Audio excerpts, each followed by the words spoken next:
Эдийн засаг сүрч байна. Сүрүүллээ гэж орилоод байгаа нь хий хоосон сенсац шүү гэдэг нь өдөр бүр ил тод болсоор байна. Хамгийн наазах нь гэхдээ офшор дахь 17 тэрбум доллароо оруулж ирэх ямар ч сонирхолгүй байгаад байгаа юм. Дээр нь хувийн компанийнхаа өрийг улсаар төлөвлөх гэсэн улс төрч олигархууд төрөл бүрээр саад болоод байгаа гэдэг нь тэнэг хүнд ч одоо ойлгомжтой болжээ. Явж Норвегийн алтан хуйг гэдэг хүн улсын төсвөөс хувийн компанийнхаа өрийг төлөвлөх гэсэн олигарх бүлэглэлүүдийн замд тэс хөндлөн хэвчгээд байсан тул огцорсон гэж ярьдаг юм. Facebook дэх нэгэн постыг та бүхэнд уншаад өгье.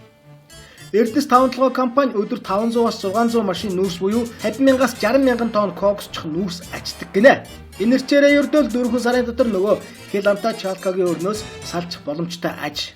Алтан уягийн засгийн газрыг ажиллаа авах үед 130 сая долларын өртөө байсан атал 4 жилийн дараа хэд ердөө 120 сая болж багассан буюу 10 сая доллараар багассан байна гинэ. За тэгээд нэг бодоод үзээрэй. Монгол улсын энэ их өөршөр хямрал дампуурал бол ердөө зориудаар бэлтгэж дэглэсэн зохиомол хий хоосон сенсац болж таарлаа. Энэ их сенсац шууган тарьснаар олигарх бүлэглүүд ямар нэг орд газар объектыг маань үнгүүдүүлэн луурдах зорилготой ойлгомжтой байна. Энэ бүхний эцэст офшортнууд л хожиж улс орон ард иргэд бид хорхирдог.